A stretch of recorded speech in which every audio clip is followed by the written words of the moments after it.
Very good afternoon to you, and a very joyous day for not only the Archbishop Emeritus, but his wife, his children, the congregation at large as well. Take us through the crux of what transpired throughout the course of the morning and early afternoon.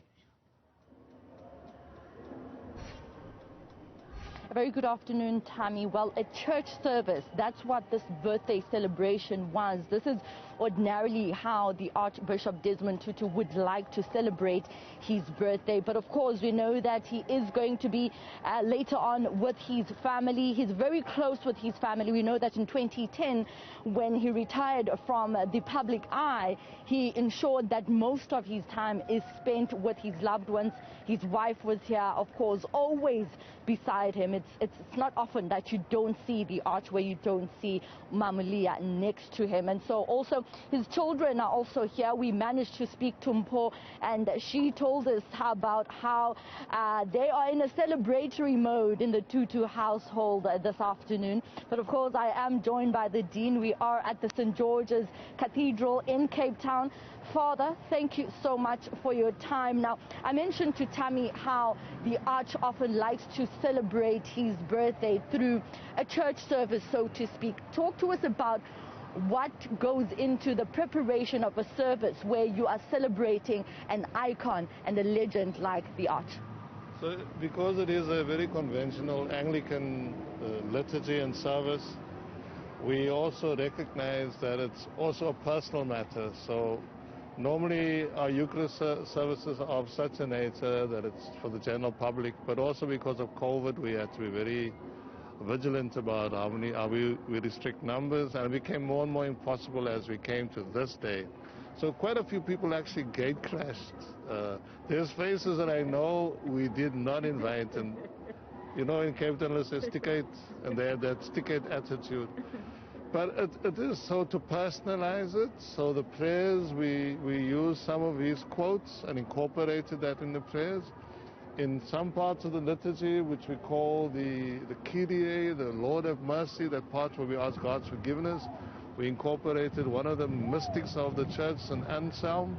And even in the dismissal or the blessing, we use what we call the Franciscan fourfold, and it's a blessing, and it all was, as much as was part of a public liturgy, it spoke very personally and intimately to a 90-year-old who had given the best years of his life and is still so astutely alert to what is happening around.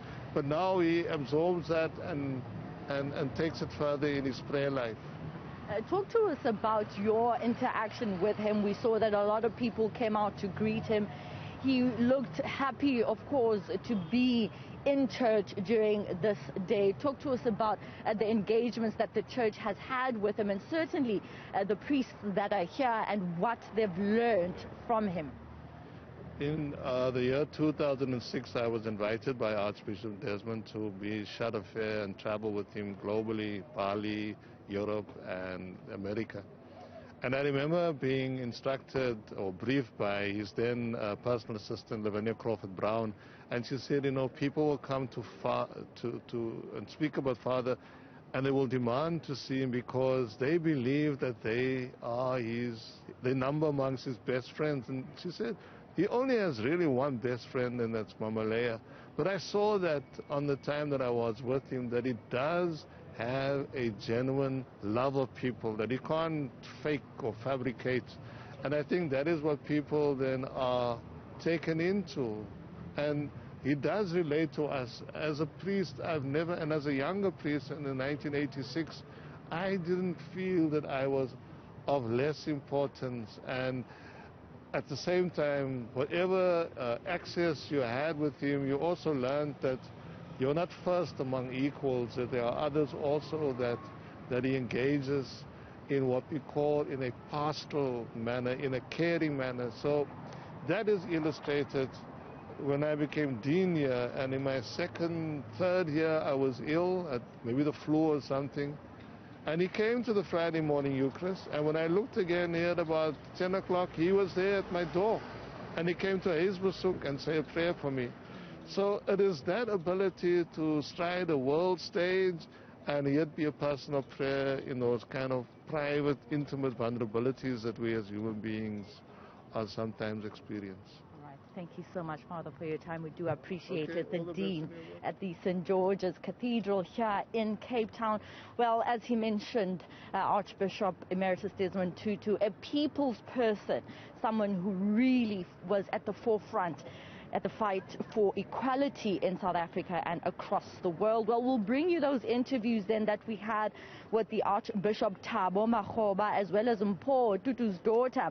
We're talking about the messages that have been pouring in, and certainly their own personal messages to Archbishop Desmond Tutu, who has just left now with his wife, jetting off to their home, of course, to be surrounded by loved ones, from their daughters who have come all the way from far and near, as well as his grandchildren who are here to celebrate his 90th birthday in Cape Town. And what a celebration indeed it has been, Athi. That's Athi Mtongana coming to us live from Cape Town.